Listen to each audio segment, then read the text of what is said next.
Welcome back, everybody, to the NHL DFS strategy show. It's been a long wait. It is the opening night slate. I'm Jake Hari, joined by my pal, Michael Clifford, also known as Slim Cliffy. How's it going, Cliffy? What have you been doing in your off time here? Last 4 months we've had? Yeah, I was just thinking the last show we did was probably mid or late August because we stopped doing them after the first round of NHL.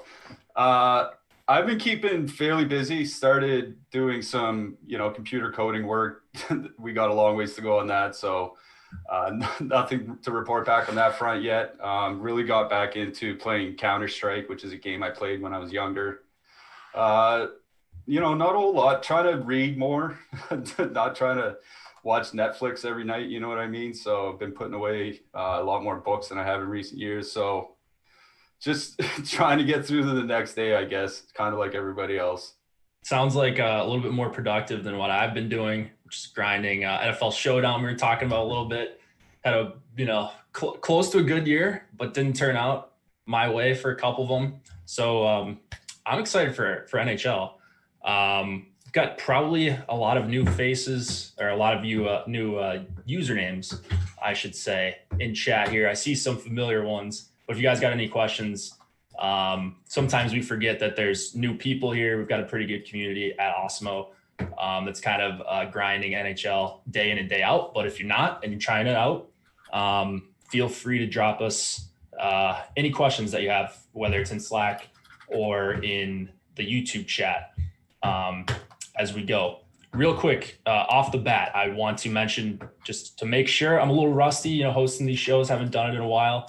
Just want to make sure we get this in. We do have a promo code going on right now for NHL Weekly. And what that is, it's promo code Gretzky. You guys might have heard of him. Was a pretty good player back in the day. And I think he's still a GM, if I have that right. But use promo code Gretzky to get Awesemo NHL Weekly for just $3 for the first week. $11.95 is the normal price. For the first week, you'll get it for $3. Try us out for a week. I think you guys will like what you get, and make sure you get in Slack because not only do we have really awesome tools, we've got projections, ownership projections, top stacks, which is the favorite tool, I think, for a lot of the subscribers. But Slack is as important as ever, I think, especially because we're going to have some limited news around game times and especially at morning skate. So we're not going to be 100% sure on lines. Slack is a great place to get informed and make sure you're playing the correct line combos and make sure you're not taking zeros with guys that just aren't playing. So your 2021 season thoughts, Cliffy, is this kind of the same thing that we talked about on August 1st when NHL returned for the return to play, I guess it was called? And how does this kind of differ from then? And then how does this season differ for NHL DFS from a normal season? So I guess like almost a year and a half ago since the last time it's been normal. Yeah, for the similarities for the return to play, I think there are a lot of them, right? Because, guys don't have their normal off season. Normally guys typically go on a vacation and all that. They take a month off after the season and then they start training and all that. There really wasn't the chance to do that now because, like, who's traveling anywhere?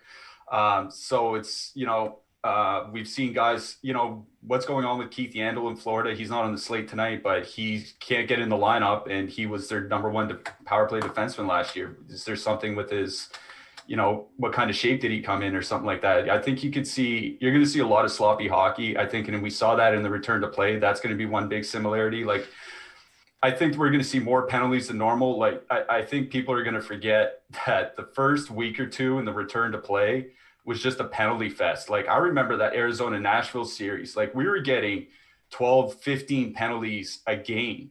That wasn't the case in every series, but, the penalties were definitely up in that, the return to play in the first round. So I think maybe the first couple of weeks we're going to see more power plays and stuff. So I'm going to not focus entirely on power play stacks, but more than I would normally. That's something that I'm definitely going to be using this year. How the season differs from prior seasons. I mean, obviously it's the intra-divisional play, right? Like, because teams are restricted from their movement, because teams can't go get across the Canada-US border, all their teams are restricted to their own divisions. So you're going to be playing the same 6, 7, 8 teams all the time. We see what happens in other regular seasons when teams, play each other back-to-backs and stuff like that. Games can get rough, games can get nasty. That familiarity breeds contempt, is the old saying, and that's definitely true in hockey. So, I think you're going to see guys that you roster get 10-minute majors and get kicked out of the game just for scuffles, in the third period and stuff like that. Like, it's just going to happen. I think we just got kind of get prepared for it. And the scoring is another thing as well, because everybody's in the same divisions. Like, in prior seasons, Connor McDavid would only play Ottawa twice a year. This year, which works out to 3% of the season. This year, he's going to be playing them 9 or 10 times, which works out to 18% of the season or something like that. They're going to be playing, these bad teams over and over. Connor McDavid is going to play Ottawa 9 or 10 times. He's going to play Vancouver 9 or 10 times. He's going to play Winnipeg 9 or 10 times. That's just going to juice his point totals. But I think that more, as far as the division stuff goes, that refers more to season long than I think daily fantasy, because daily fantasy, we adjust our matchups every day anyway. So I don't think, as far as, increased scoring or something like that, I think we should expect it from the Canadian division or the Central division, where you have 3 very weak defensive teams. But I don't think it would necessarily change a whole lot for us on a day-to-day basis, because, we just kind of expect that level of scoring from those players anyway, in those matchups. So I've adjusted everything, based on those divisions before the season. We'll see how the matchups go day to day. But I think that's one thing that we're going to see. We're going to see a lot more penalties, I think, especially early in the season. And I think you're going to see guys like McDavid and Matthews just run wild on really bad teams. And that's going to be the same in the Central Division for teams like Tampa Bay running over Florida, Chicago, Detroit, and so on. Yeah, Tampa Bay probably going to kick that off, running over teams tonight. We'll get to them in just a bit. We got a super chat here. From Clayton. He says, I'm new, use the promo, lead me to the promised land. That's what we're trying to do. And Nolan pointed out in YouTube chat that make sure you get into Slack. Yeah, that's huge. That's a big part of the membership. So glad to see you signing up. Again, it's promo code Gretzky. Appreciate the super chat. It's people talking about Mike Hoffman. A lot of good discussion going on. And if you guys want more content, for NHL, NBA, we still got NFL pretty much in full swing with Showdown and the short slate stuff. Make sure you subscribe to the channel. And if you could, hit us with a like. That really helps us out, helps us continue to grow the channel. We're on a track here for 50K subscribers, and we're about 2,000 away. So we're trying to hit that by Super Bowl. So if you could subscribe. And there's really no downside. I mean, you're going to like what you get when you subscribe. You're going to get notifications to your phone. And you're going to get our faces on here a lot. All right, let's talk about the first game on the slate here. We've got Pittsburgh and Philadelphia. Let's see, 2.9 implied total for Pittsburgh, 3.1 for Philadelphia. Just a note here, NHL slate lock is usually at 7 p.m. Eastern. That's going to be for basically every Monday through Friday slate. It's going to be 7 p.m. Eastern time. Today, it's going to be 5:30 p.m. Eastern time. Make sure you reserve your contest, whatever site you're playing on. They're filling up really quickly, and even the secondary contests are filling up. So it's good to see, but make sure you get your entries in, whatever you're playing. For Philadelphia, it's going to be Carter Hart. For Pittsburgh, we think it's going to be Tristan Jarry. Is there anything that stands out to you in this first game, Cliffy? This early first game. I think NBCSN is doing a triple header tonight, so this one will be available for most people to watch too. Yeah, the first thing that stands out to me is just how cheap the Flyers are, right? With so much star power across the slate. I mean, you just look across the ice, you see Malkin and Crosby and Letang and all those boys. With Philly, I mean, you look at the top line, it's 12,800, and the second line is under 14K itself. So there are other cheap stacks on the slate. We'll get to them eventually. But I'm wondering if we don't see Philadelphia be somewhat popular tonight, just because they're pretty easy to fit in, with Toronto or with Vancouver or, with Colorado, not necessarily Colorado. Colorado's all pretty expensive, but they're a top, you can fit a top line or a second line in with other top lines, and that tends to be what people do. So, I'm not super high on Philly's first or second lines here. Couturier, he was injured last year. He still had a good year. We know about Lindblom's health issues. The second line was Giroux and Farabee. Farabee had a nice year. I'm high on him as well. Giroux, he's kind of fallen off the map. He's getting to his mid-30s. His offensive playmaking numbers are starting to decline a bit. So like, I'm not super high on the Philly top two lines, honestly. Like, even as cheap as they are, like I wouldn't begrudge anybody for using them just because of their price. Like like I said, you can fit them in with the Toronto top line pretty easily. So anytime you can fit in two top lines, I'm not going to say you're an idiot for doing so. It's just not the way that I'm going to build my lineups tonight. I do like the Flyers third line. I use a line matching tool from a friend of mine. His name's Adam Daly Fry. You can hit me up on Twitter if you want access to it. You just got to pay a monthly subscription fee, and he does specific line matching. So like, which line is going to be matched up against which line in every game. And in this one, it should be first line, second line, third line. Now, Pittsburgh's bottom six really isn't that good. Mark Jankowski, he got booted out of Calgary for a reason. Jared McCann, he's a good player. I like him. But Brandon Tanev, he's a fourth line-ish kind of guy. Like that, you get into their to their second and third pairs too. Once you get into the Michael Mathesons and Cody Cece's of the world, like I think that in that Flyers third line, they're all perfectly correlated together on the second power play unit as well. I don't think you need, other than Colorado, I think Colorado is the one instance where you really need to go bargain basement. So I think all my Philly three is with the Colorado top line. But I do like that Philly third line. You can use Patrick and JVR, or you can use Patrick and Voracek, and then throw in Gustafson for the added power play exposure if you want. So that's the direction I'm going with Philly. On Pittsburgh's side, for me, it's all about Malkin and Rust. I really want to avoid the Couturier matchup at all costs, and that's probably what Crosby's going to see. So I'm going to avoid Crosby. I think I have some Gensel and power play stacks, but I'm not stacking the top line outright. I'm more Malkin, Rust, slipping in some Gensel, and throwing Letang on there for added power play exposure as well. Yeah, and you're generally like a 20 max player, right? So you probably have a tighter player pool than I do, whereas I usually 150 max, or max out some of the lower dollar stuff. And so like I'm getting to some Pittsburgh a little bit more than what I thought. I think their ownership is in check. But you mentioned the line matching here, Couturier going up against the Crosby, Gensel, Rodriguez line. At least that's the likely matchup. It makes it tough. I mean, he's one of the better shutdown centers. I don't know if we've got data on that line specifically, but basically Couturier just slows everything down.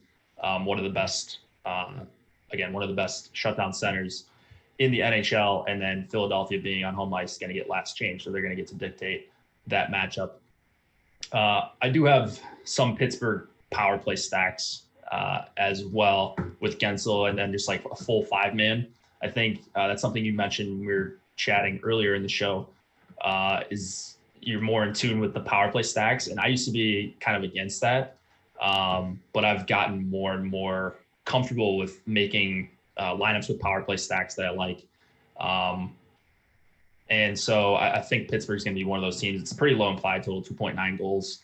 But I don't love their lines at 5-on-5. And then I like the third line. I'm glad you mentioned them, Patrick, with JVR and Voracek going up against the Penguins depth lines.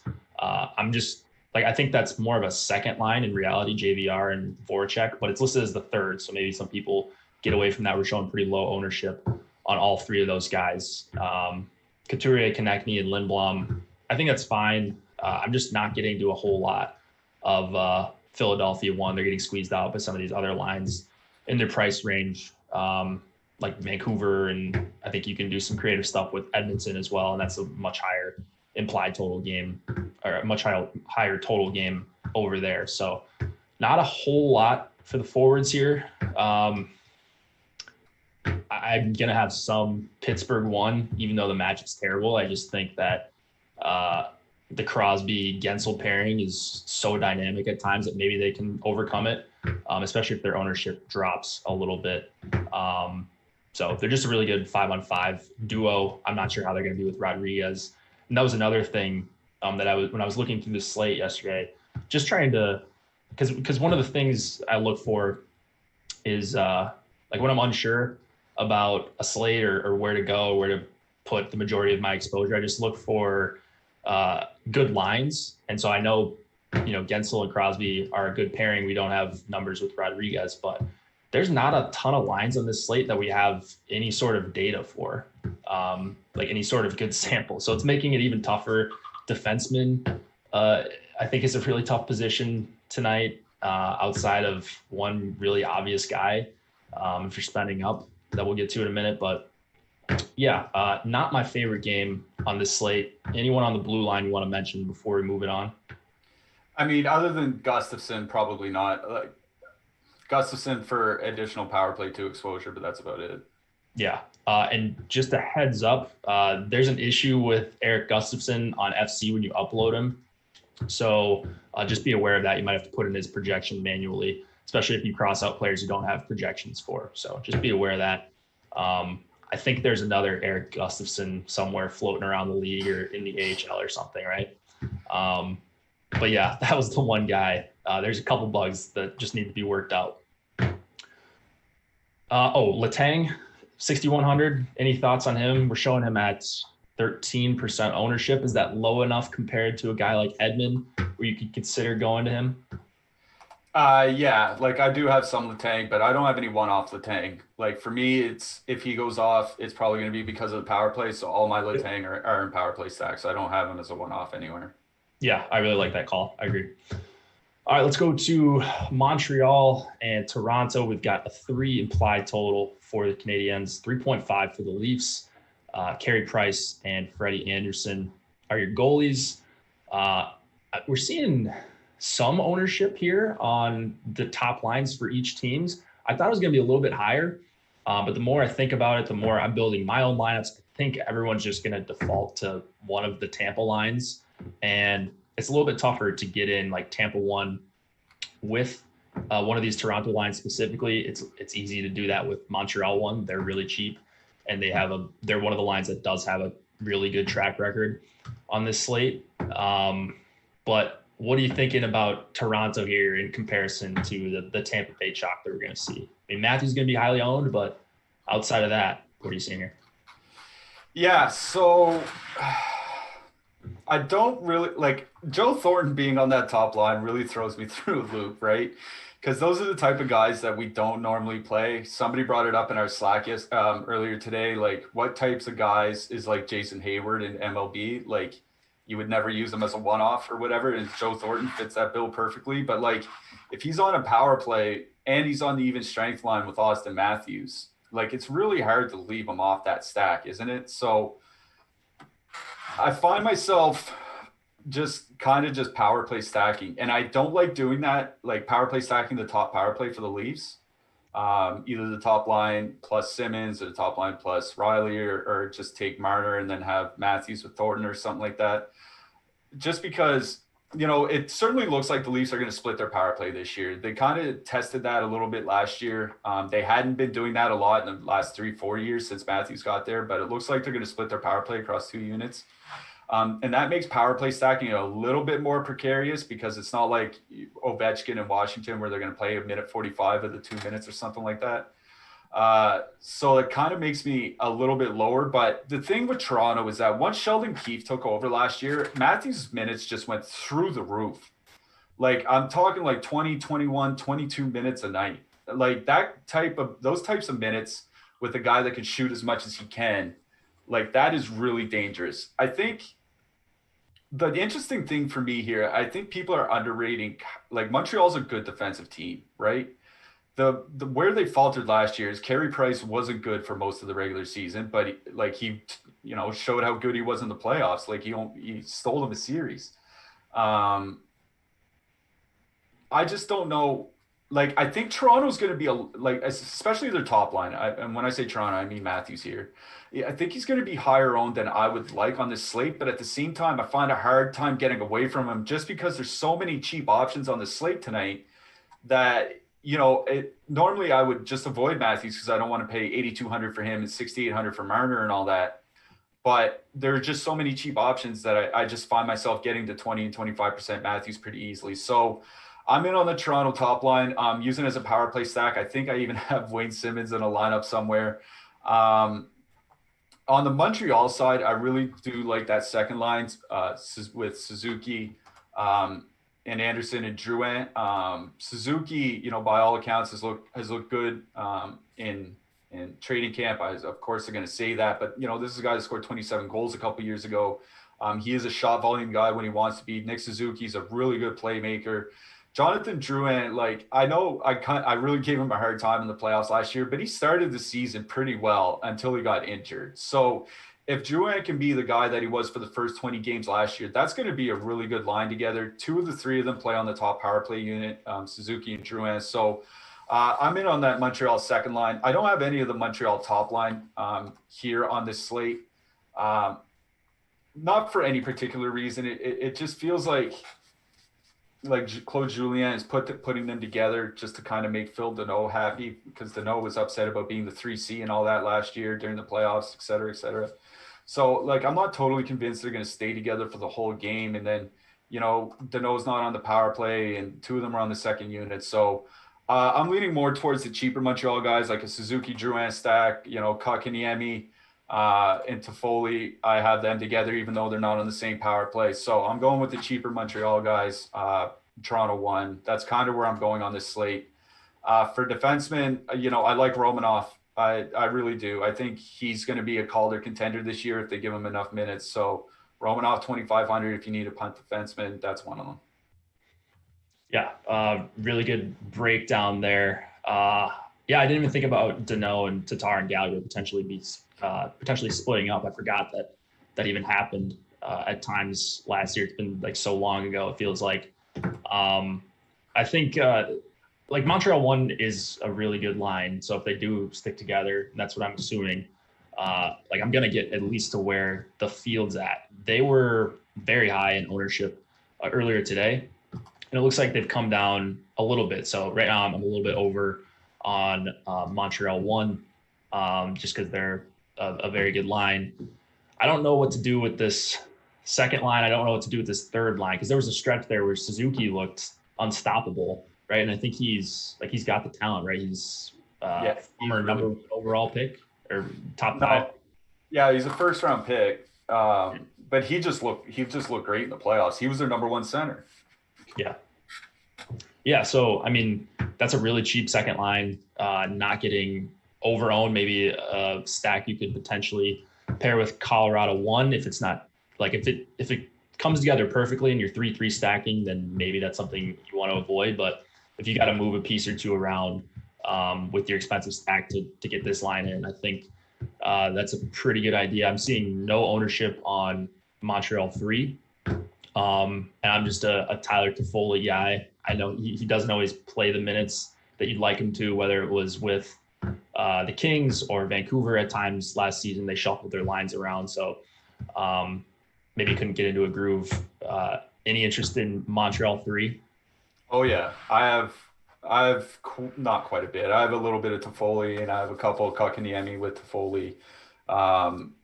I know what you're saying about Toffoli in the minutes. And I think that's one thing to make sure to say about Montreal is they're a team that does spread the minutes around. You won't see forwards playing 21 minutes for the Habs like you will for Toronto sometimes. So it's one thing to keep in mind before going, anybody goes hog wild on the Habs is that most of the, their top forwards probably only play 17 or 18 minutes. Yeah. So, all right, sweet. I'm in on Montreal 3. You don't have to play too much of them, especially in MME fields to get over. As far as Toronto, full power play stack is always an option with them. The problem is, like you said, they're just splitting it up. So I guess that's kind of a good thing if you want, if you feel comfortable playing Joe Thornton. He just doesn't really offer much of anything on his own. Could he run into an assist or two and be in a winning lineup, I suppose, but he's flirting with double-digit ownership. And so I'm trying to get away from playing Thornton specifically. And like you could go Matthews Marner as a two-man. That's about as good of a two-man as you're going to find. Or just stack up the top power play somehow.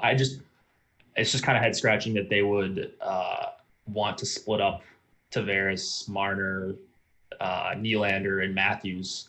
Like I don't get why they don't just run out their top power play. Do you have any thoughts on that? I don't know why teams do that. I remember, I think Buffalo a couple years ago did that. Like they only had like 4 good offensive players, and they had 2 on one unit and 2 on the other, and then they had like Evan Rodriguez and Jimmy Vesey and all these guys, and it's just like, why are you guys doing this? I don't know why teams do it. I think one thing is that they don't want like super heavy minutes for their top players, but you're on the power play, like you're not working super hard. I don't really understand. I think what you might see from Toronto is like the Matthews line take the first run on the power play, the second power play unit go out, and then the Matthews line come out after the power play's over again or something like that. Maybe they want to do that, but I don't think it makes sense to run 2 units, because if you look at the top power plays every year, it's often teams that just run 1 unit. Yeah, it's Washington, it's Colorado.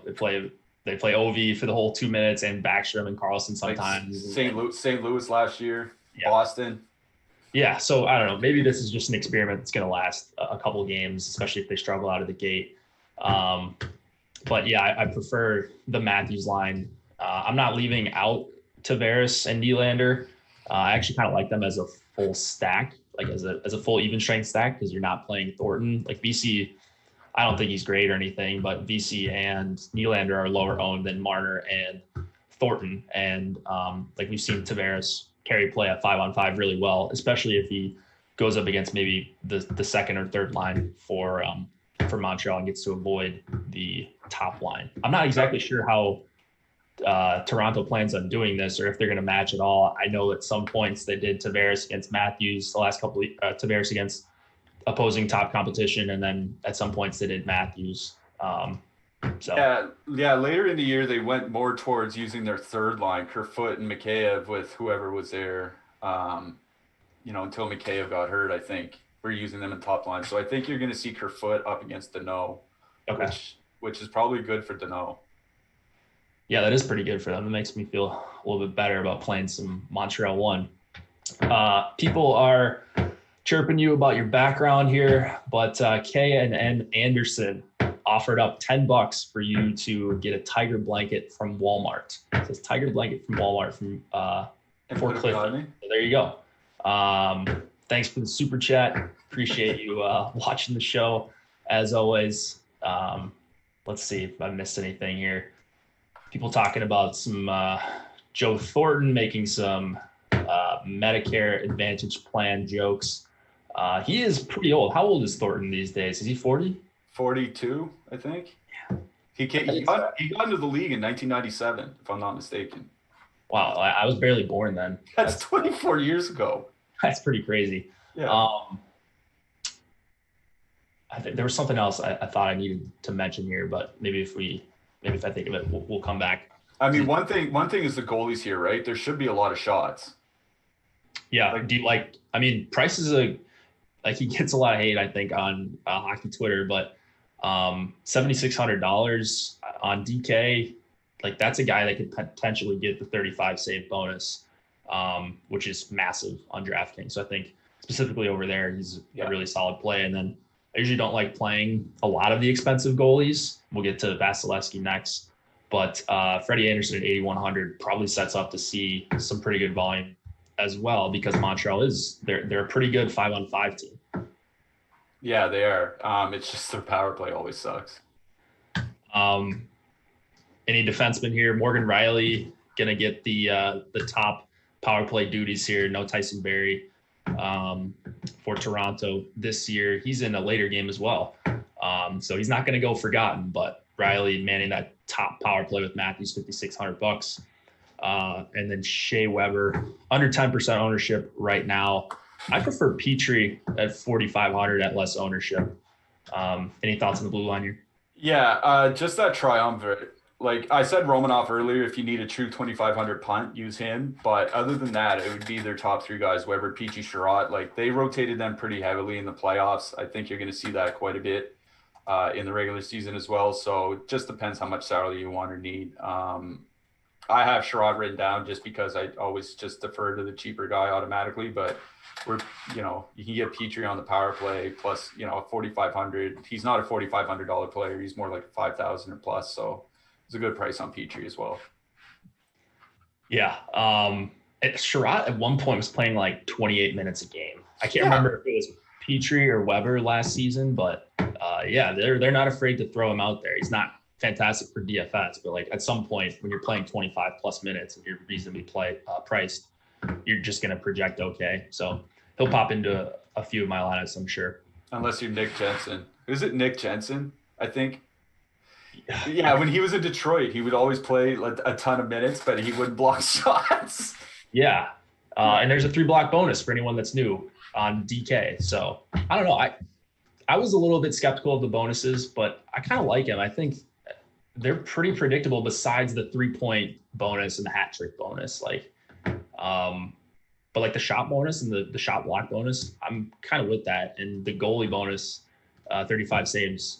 I like that touch that they added last season. So I like it. It just expands the player pool a bit, right? Like it brings more guys as options. Like, without blocks and all the bonuses and all that, we're probably not playing Ben Sherratt. So yeah, for sure. All right, let's go to maybe the premier game on the slate. We've got the Chicago Blackhawks and the Tampa Bay Lightning. 2.5 implied total for the Hawks, 3.9 for the Lightning. The Blackhawks went from having two very good goalies, Corey Crawford and Robin Lehner, at the trade deadline last year. They shipped away Lehner to Vegas. I'm not exactly sure why. I think they chose poorly there. Kept Crawford, and then they don't have Crawford anymore. He retired last week. And now they are stuck with Malcolm Subban, who's had a very rough start to his NHL career, although he's been in the league, I think, like 3-ish years. Hasn't really ever got a starting job, and a massive total against him, highest on the slate for Tampa, defending Cup champs. Chicago has maybe the worst roster of any team, looking ahead to just like the entire 56 game season. Outside of their top line, they are very, very shallow, guys I don't even recognize. So what are we doing here? We're just slamming chalk Tampa Bay 1.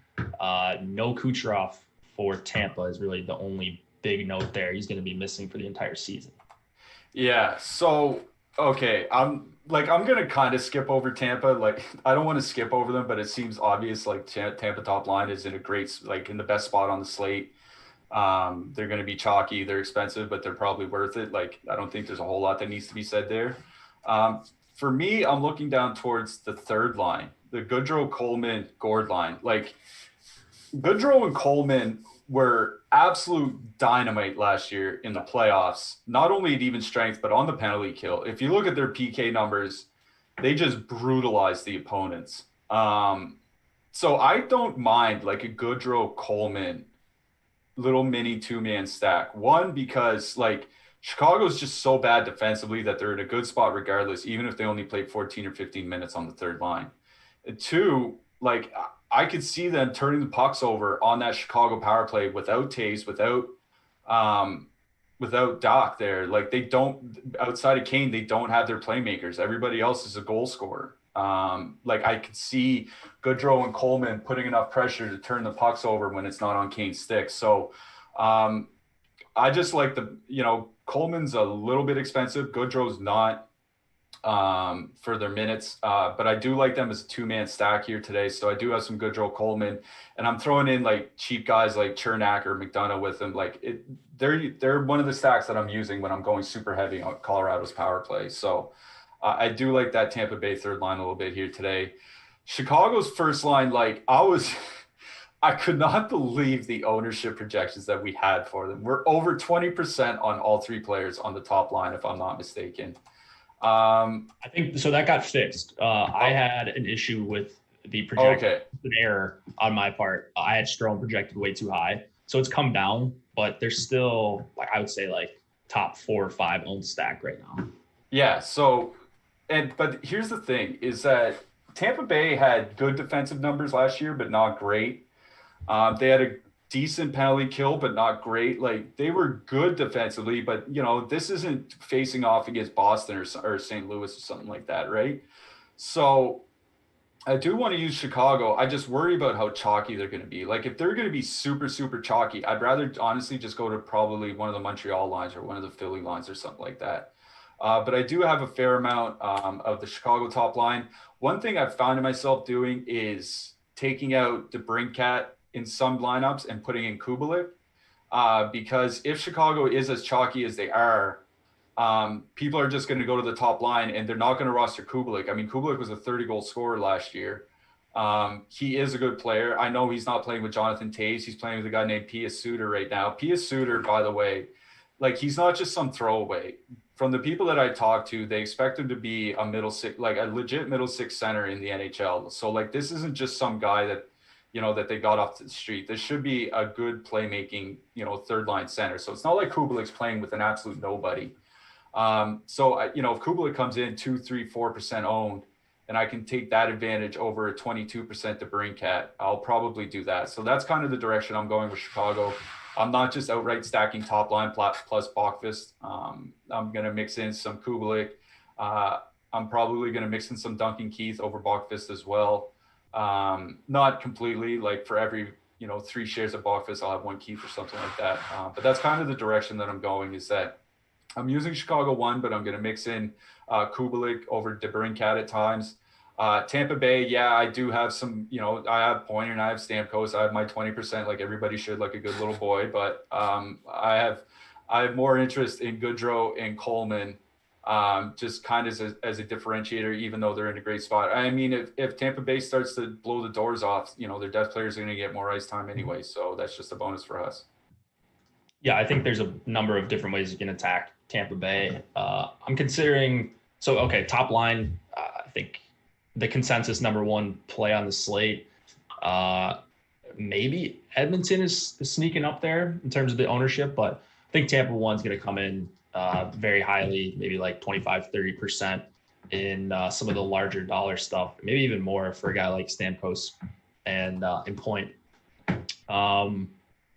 I think you can stack up to like 4 or 5 forwards for Tampa if you wanted to get unique. Like you just wanted a piece of 2 of the lines. So if you wanted Tampa 1 and like Tampa 3, you could just go like 2 forwards from each of the lines, like something like Point, Stamkos, Yanni Gord, and Coleman or something like that, and then play a defenseman, whether it's Hedman or one of the other guys that plays a bunch of minutes for them. So that's another way to go if you wanted to get unique and just go with like a Tampa onslaught, which is as viable as anything tonight. I'll have some of the top 3 Tampa lines. The ownership projections on the third line are pretty high, especially for a third line. I know. That's what worries me. Yeah, I think there's probably enough people that are paying attention to like Tampa 3's numbers and what they did last season and in the playoffs. As you mentioned, they're just really good.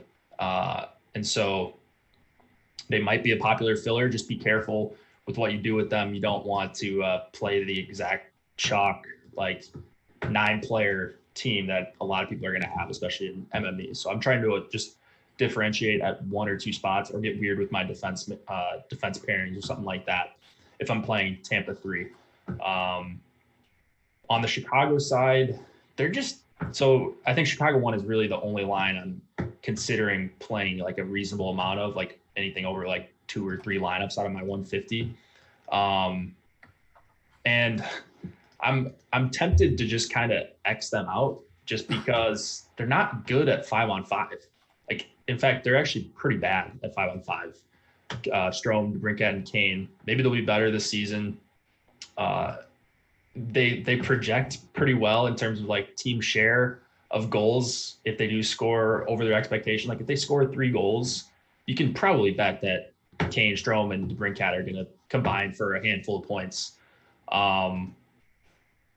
So I don't know. I'm a little bit torn on what to do to them. Right now, I'm limiting to them to like 8 to 10%. I might even go more aggressive and limit them more. I just hate playing chalk lines that don't generate a lot of chances at 5-on-5.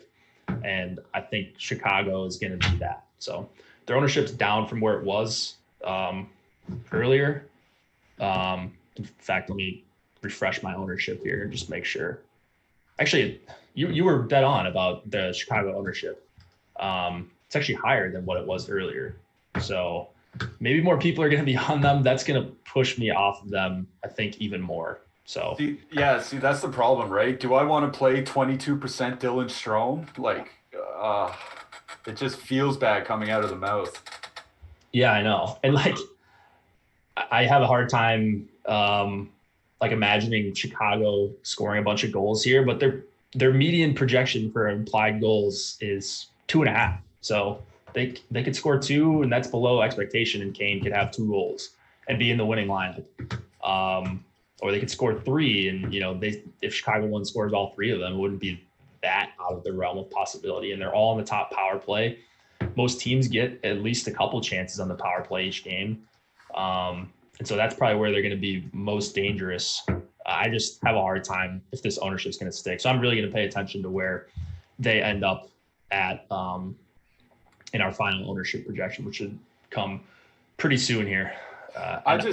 One thing I'm having a hard time figuring out is like, why would Chicago be so much higher owned than like Philly 1? You know what I mean? Yeah.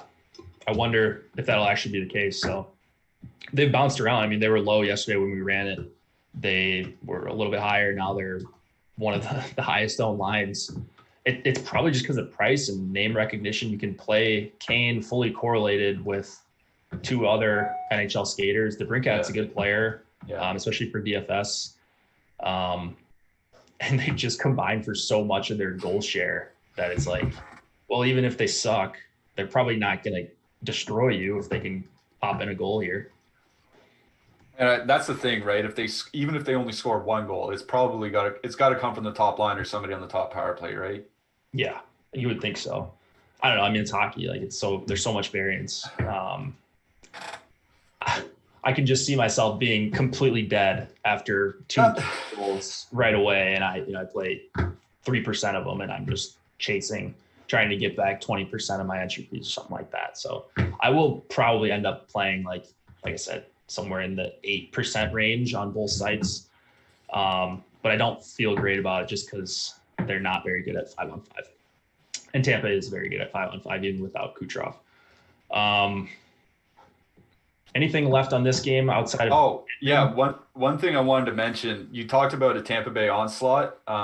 For people that might be new to the show, an onslaught is when you stack on DraftKings, when you stack 6 players from the same team, because you can stack up to, you have to use 3 different teams among 8 players. So you can go do a 6-1-1 stack. So you'd stack like the top line plus Coleman and Goodrow and Hedman or something like that if you want to be doing onslaught. So if you ever hear onslaught or Josh stack, that's what we mean. It's a 6-man stack on DraftKings. Yeah, and on Friday, the originator of the Josh stack will be making his Awesemo NHL debut. So stay tuned for that. It'll be Cliffy and I tomorrow. Before we get to the last couple games, just want to mention our promo we've got going on right now. $3 for the first week of Awesemo NHL Weekly. That's $8.95 off for the first week. And the promo code for that is Gretzky. So get access to the projections, ownership projections, the top stack tool, everything we've been referencing, plus the premium Slack, which is huge for getting late news and making sure you're playing the guys that you actually want to play and guys that aren't going to get zeros. So there's going to be a lot of probably late news, 20 or so minutes before lock most nights. And you're going to want to get the latest information possible to make those swaps. But a lot of people don't do that. And that's probably the biggest edge in NHL DFS that we've got right now. Just want to mention also, if you're following us on Twitter for NHL news, we switched over to @Awesemo NHL DFS, no spaces. So go follow that account. Hit us with a like on this video if you could, and please subscribe to the channel because we get notified. Cliffy and I go live tomorrow, and all of our NFL and NBA shows have got to do an awesome job. All right. Last couple of games, Vancouver and Edmonton. This looks like a pretty fun one. We've got a 3 implied total for the Canucks, 3.1 for the Oilers. Braden Holtby and Mikko Koskinen are your projected starters. Koskinen is confirmed, the coach said earlier today. A lot of goodness in this game, I think. No JT Miller. That's a big blow for Vancouver. He usually skates with Pettersson and Besser. It's going to be Jake Virtanen up on the top line, at least to start. They've experimented with him in the top 6, and he gets dropped down and gets brought right back up. And Vancouver switched their lines a lot last year, so I don't know for sure if he's going to stay up there. But pretty low ownership on the Vancouver side. On the Edmonton side, you've got 2 lines, I think, that are in strong consideration: the McDavid, Nugent Hopkins duo with Cassian, if you want to, go there. Otherwise, you got Draisaitl, Yamamoto, and Dominic Cahoon. So a pretty solid top 6 for the Oilers. They're going to be popular. McDavid and Draisaitl almost always are. Good total here. What are you doing with these Oilers? And then what do you think about Vancouver's low ownership? Yeah, so the couple things about this game. One, I mentioned it in Slack. It came out that a couple Edmonton media members popped positive for COVID. So they're testing all the media members as they get to the arena tonight. I don't know what that's going to mean for like warmups or anything like that, whether the media is going to be there in time for warmups, what time they're going to get there. We just don't know. So we don't, just be aware that we may not get timely lineup information when their warmups start. And also a couple more lineup things. One, they said they're not going to announce their goalie. So we're expecting Holtby, but we don't know if it is Holtby for sure. And the other thing is they said they're probably going to try a bunch of different guys on that top line tonight. So they are going to start Jake Virtanen, but I think you're going to see Tyler Mott get some time with on that line as well with Pettersson. So I wouldn't necessarily just lock in Virtanen and think that he's going to be playing all 3 periods with them. My first note is that, Vancouver was a bad defensive team last year, I think near the bottom third of the league. They lost Chris Tanev, and they're replacing him with Travis Hamonic. Now, Hamonic's worse defensively than Tanev, but I think he's much better offensively. And he's playing with Quinn Hughes, so they won't be asked to, play the hard minutes. So I think that's almost kind of an upgrade for them because they don't really need the extra defensive prowess because, Tanev was starting to fall off anyway. So a little bit more offense will probably help. And they also brought in Nate Schmidt. Nate Schmidt's going to be anchoring a pair with, I believe, with Alex Edler. And that's like a legitimately good shutdown pair. So I think Vancouver's probably a little bit better defensively than they were last year and probably better defensively than I gave them credit for. But, I mean, this is still Connor McDavid and Leon Draisaitl. So I think with Vancouver, even if they are a bit better defensively, the big weakness is, 1, their bottom 6, and 2, goaltending, right? Like Braden Holtby has basically just fallen off a cliff these last 2 years since they won the Cup. Like it's just been night and day from the guy that he was 5 years ago. If Holtby gets a start, even if Vancouver's better defensively, like if he plays like he did last year, he's going to get shelled. So unless Holtby, changed something or is a better goalie somehow, I think, he's going to have a real tough time here tonight against Edmonton. So like I'm with everybody else. I'm heavy Edmonton power play stack, McDavid and Nugent Hopkins and Draisaitl, Yamamoto, Barrie, like just mixing those guys in as much as I can. I have a fair bit of one off McDavid. I have one off Draisaitl. But those are kind of the guys we know. One player I'm interested in that's kind of off the beaten path a little bit is Jesse Puljujarvi. He's back in the NHL. He spent a couple years away. He's getting Kyle Turris as a third line center. Now, I know Turris was bought out by Nashville, but his playmaking numbers were still good last year. Like shot assists are, finding teammates in the offensive zone. They were still good. Zone entries were still like 75th percentile or better. Zone entries with control. Those types of things are really good for generating offense. So like, Edmonton is probably going to match up their top 6 against the opposing top 6. And that leaves Turris and Puljujarvi to just run wild on the Brandon Sutters and the Tyler Motts and the Antoine Roussells of the world. So, like, I'm not going to stack Edmonton's third line. Like, I don't think there's any way that pays off here tonight. But I do have some one-off Puljujarvi because I think He's looked better in the highlights and in the clips that I've seen than he did earlier in the year, and he was still good early in his career. I think he just got the short end of the stick in Edmonton. So I do have some one-off Puljujärvi here. Ethan Bear is going to be playing on the top pair with Darnell Nurse. Now, I said earlier in chat that I don't normally play the partners of guys playing with elite defensemen, but I don't consider Darnell Nurse to be an elite defenseman. So I think Bear is actually going to be, fairly involved with the playmaking on that top pair. So, like, if you want a guy that's probably going to play 22 or 23 minutes, even if it's not on the top power play, Ethan Bear is a guy that I'm looking to. And I think on the Vancouver side, I do have interest in Vancouver. I'm all over their power play. Edmonton's penalty kill was not very good last year. Vancouver's power play was elite. Even without, it was elite before Tyler Toffoli got there. They don't need him. JT Miller probably hurts, but Nils Hoglander, who's playing with Horvat, he's a guy.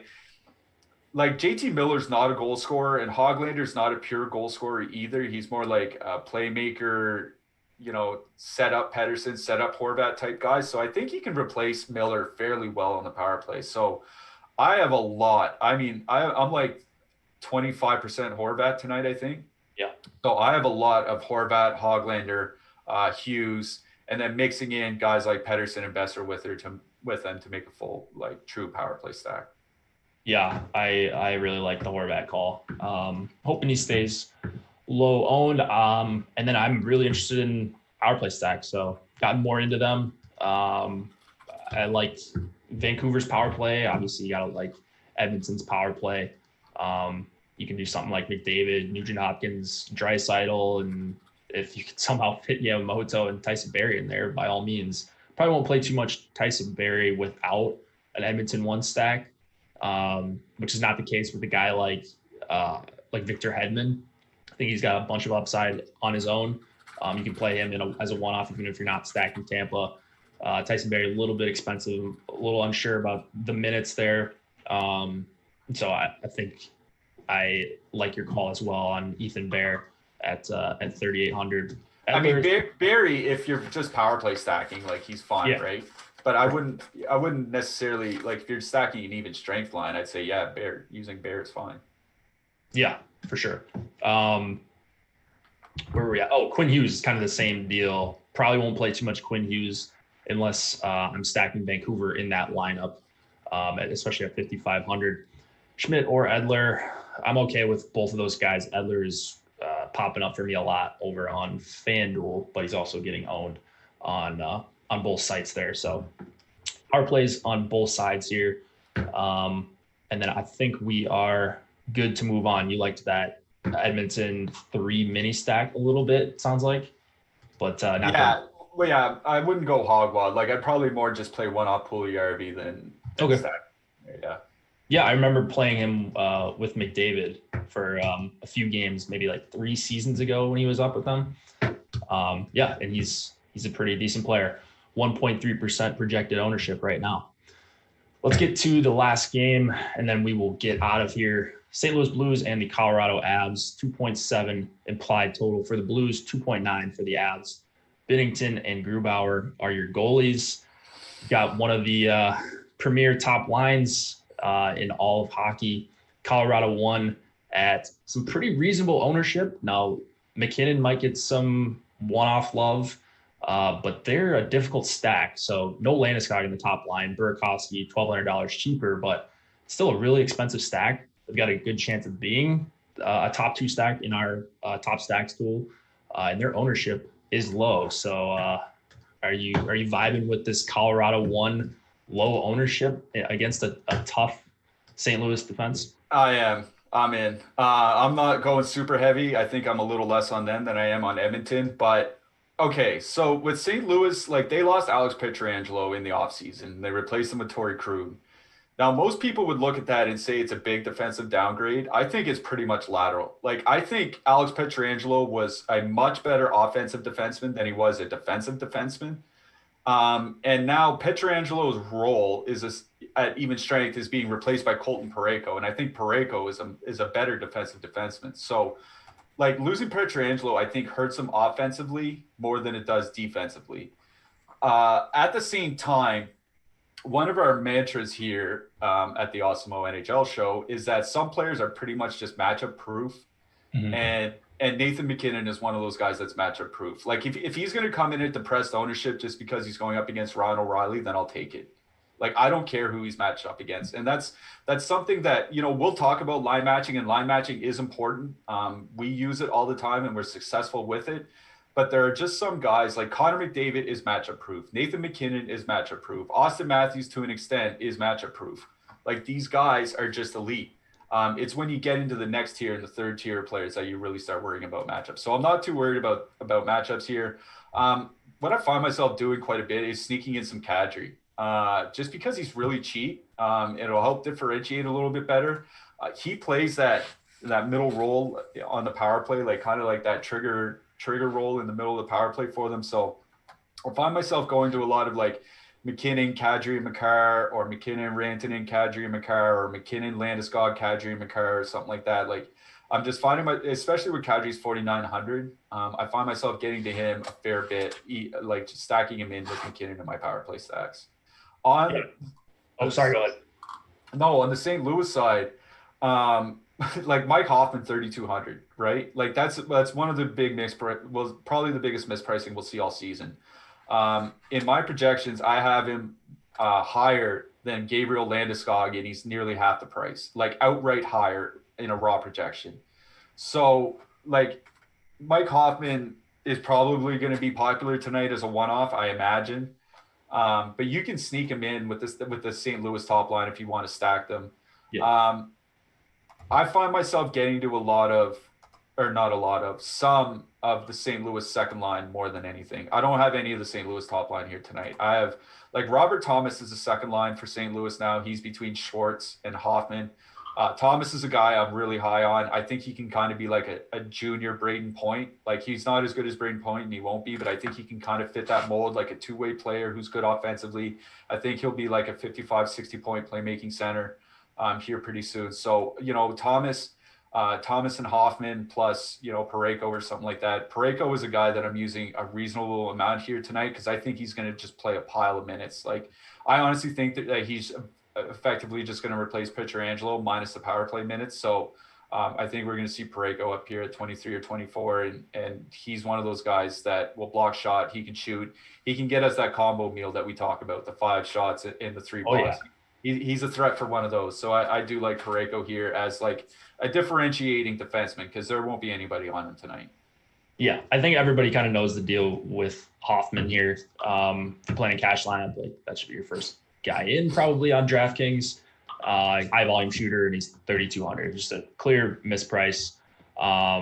Even if you don't think much of his line, I think he's still playing with quality line mates. It sounds like you like Thomas, and Schwartz has been fine for a number of years now. So I like the full St. Louis 2 stack. I'm probably not going to one-off Hoffman much in tournaments. I usually don't really one-off much at all based on the way that I play. But like if I was hand building, it's probably going to be a really popular one-off. So I like stacking them up with either Thomas or Schwartz or both. And then I just refreshed the top stacks tool, and the Colorado top line has come up a little bit in ownership. So things have kind of gotten switched around since we started the show. But their ownership is still about half of their chances of being a top 2 stack. So still coming in as the best leverage stack on the slate right now with the current ownership. Let's see. St. Louis won the O'Reilly, Shen, Perron trio. Like they're just a little bit expensive, and they're probably going to see a decent amount of McKinnon, and if not, Kadri, Landeskog, and Saad. Like that's not a pushover line either. So I like Colorado 1. I don't really like St. Louis 1 here. Their numbers aren't particularly good at 5-on-5. Like O'Reilly just slows things down very well, but doesn't really offer a ton for like scoring upside. It seems like I feel like I lost more money on St. Louis 1 last year than really any other stack. When they would be cheap, they would be in a good spot, and they'd score 1 goal and they win the game 3-1. But they do have other guys that can score. It's not just that top line, right? And the thing with St. Louis too is that a lot of their scoring last year came from the power play, right? Like a lot of their scoring did not come at even strength. And Colorado's penalty kill last year, at least last year, was good. It wasn't great, but it was middle of the league. So it's not like this is a pushover penalty kill that St. Louis is facing. Yeah. Any defensemen that you're high on? You mentioned Parayko. Krug is going to man that top power play, it looks like. And then Cale Makar, a little bit expensive for 6,100, but I feel like this is one of those nights where I'm just going to feel dumb that I don't have enough McKinnon like right away. Like there's a couple guys in the slate. I'm worried about going underweight on Chicago 1 just because it's Kane. I'm worried about not having enough Edmonton 1. And then in the late night hammer, like fading McKinnon at reasonable ownerships, like recipe for disaster. So I think I will mix in some Colorado 1 PP stacks or like full onslaughts. Just hope that McKinnon does McKinnon things, but that's more of a large field tournament play. If you're trying to take down that 50K with me in that $10 over on DK. Yeah, I think the one defenseman, if I'm not mistaken, Connor Timmins is in the lineup tonight, and he's playing on a pair with Sam Girard, and he's mid-price 2,500. So, I mean, if you that's another guy if you need a punt, look for Connor Timmins. But as far as the Colorado defensemen go, like I'm worried about ice time. I don't see any defenseman here that's going to play like 23 or 24 or 25 minutes. You know what I mean? So I think other than Bakar in my power play stacks, like I probably won't have any Colorado defensemen. Yeah, I'm not high on really any of those guys. It would just be Makar if I'm stacking Colorado 1 or Colorado power play or something like that. I do have a fair amount of Binnington, I'll say that, and it's only because he's 7,200. Yeah.